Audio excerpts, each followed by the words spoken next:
Hola, ¿qué tal amigos de la Universidad Nacional de Colombia y todos los amigos interesados en ver estos tutoriales? Vengo a mostrarles un pequeño esquema, una forma de graficar el lugar de las raíces. El lugar de las raíces es un método diseñado desde principios del siglo XX para poder ver el comportamiento de las funciones de transferencia y de esta misma forma modificarlo. Entonces miremos, tenemos una función de transferencia, por lo general es mirar desde el dominio de la frecuencia, siendo S en este caso nuestra variable, pero vamos a decir que S depende de la frecuencia, esto más que todo para la teoría de circuitos, antenas. En el dominio de la frecuencia, la función de transferencia va a ser la relación que hay entre la salida y la entrada. En este canal de YouTube pueden ver varios tutoriales que se hablan sobre la función de transferencia e incluso pueden ver algunos tutoriales donde se habla sobre el lugar de las raíces. Esto específicamente va a ser una serie de dos videos, uno donde voy a especificar las reglas para graficar el lugar de las raíces de una función y otro donde voy a mostrar los dos conceptos más complicados seguramente de entender al momento de graficar el lugar de las raíces. Entonces abajo, como podemos ver, tenemos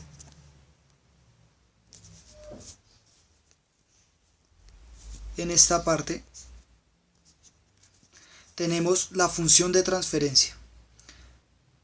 Y esta no es cualquier función de transferencia. Notemos que este ciclo, llamémoslo así, esta zona me representa el comportamiento de una planta. Por lo general, a este ciclo cerrado, que está envuelto en este momento en rojo, se le llama realimentación. Cuando mi salida no depende únicamente de lo del sistema, sino que yo alimento mi entrada a partir de la misma salida para volver a modificar la salida. Eso es la realimentación. Y en este caso tenemos tres factores. Un GDS, que va a ser muy importante en ambos videos, un HDS, que es este, y una ganancia K. De esta ganancia K depende el concepto del lugar de las raíces. Entonces, ¿qué es el lugar de las raíces? Si podemos observar nuevamente esta definición, vemos que la función de transferencia YS sobre US, que es la salida sobre la entrada, depende de dos polinomios, digámoslo así. Por lo general GS, HS son funciones polinómicas y como es producto de funciones polinómicas obtenemos polinomios. Entonces depende de un numerador y un denominador. El lugar de las raíces son los ceros de este denominador, o lo que se llama también los polos de la función de transferencia. Entonces, como dice acá, en teoría de control, el lugar de las raíces o lugar de las raíces geométrico es el lugar geométrico de los polos y ceros de una función de transferencia a medida que se varía la ganancia del sistema K. Por eso dijimos que esta ganancia K es muy importante. Ya hay un video tutorial explicando más o menos cómo es el lugar de las raíces. Aquí lo que podemos observar, vamos a ver, son las reglas. Entonces, primera regla para graficar el lugar de las raíces, el número de ramas. El número de ramas, me voy a adelantar un poquito para mostrar una imagen que tengo acá. El número de ramas, por ejemplo, aquí podemos observar tres colores en este gráfico. Esto es un gráfico del lugar de las raíces, rojo, azul y verde. A eso se refiere con el número de ramas. Ya vamos a explicar un poco más ese concepto. El número de ramas va a tener que ver directamente con la cantidad de polos que tenemos. Y los polos son los que hacen cero este denominador. Los polos son los que hacen cero este denominador. Acá. Por decir así, cuando se indetermina la función de transferencia total. Digámoslo así. Entonces, el número de ramas es decir, de partes que componen el lugar de las raíces, va a estar determinada por la cantidad de polos. La simetría del lugar de las raíces nos dice que los polos y los ceros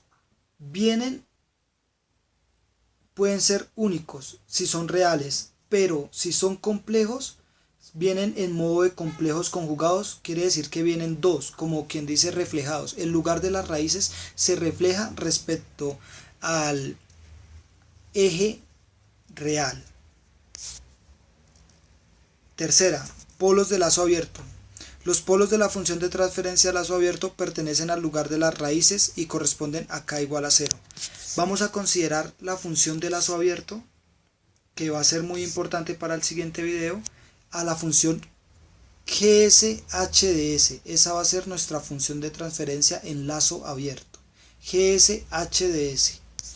Entonces, los polos de esa función de transferencia GSHDS, que no es la de lazo cerrado, pertenecen al lugar de las raíces, así mismo como los ceros del lugar de las raíces. El lugar de las raíces va a tener asíntotas también, como podemos observar estas gráficas. Estas, los últimos de la parte de la izquierda, de la derecha, se extienden hacia infinito. Estas de acá. Estas las hacen a modo asintótico, y si vemos realmente esta también se extiende hacia infinito. Entonces,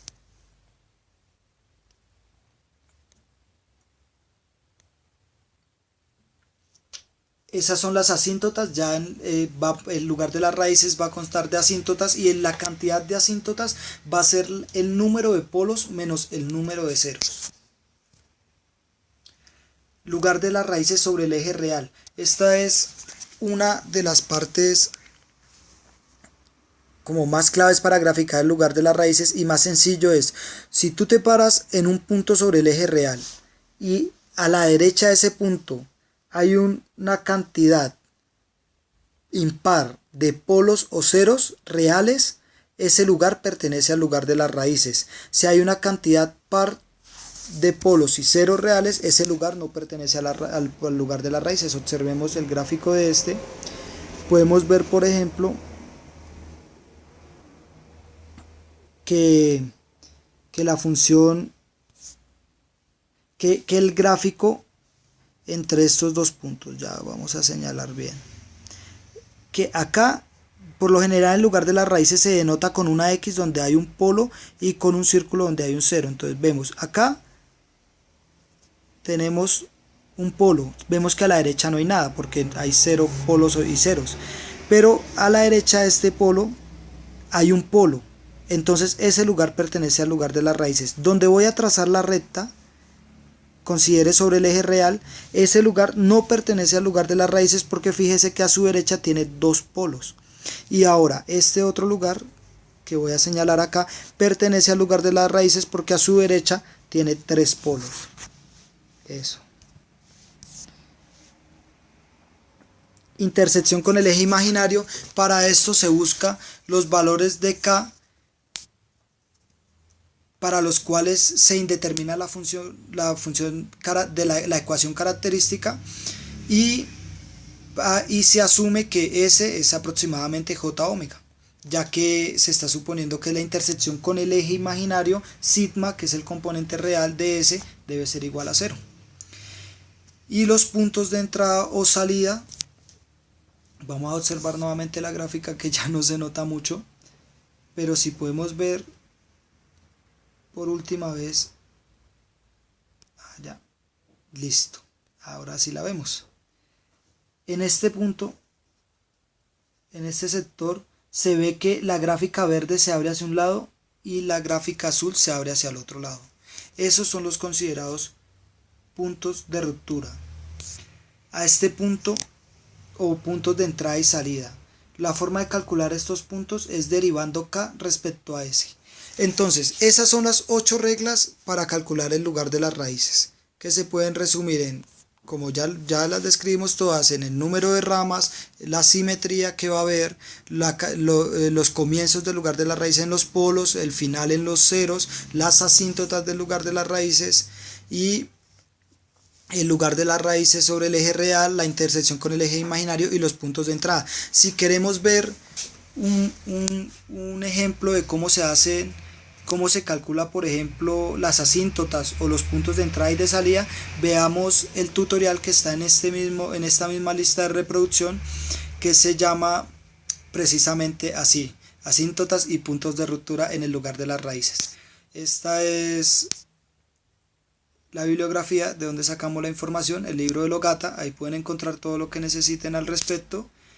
Y listo. Muchas gracias. Espero haber aclarado un poco estas reglas para calcular el lugar de las raíces.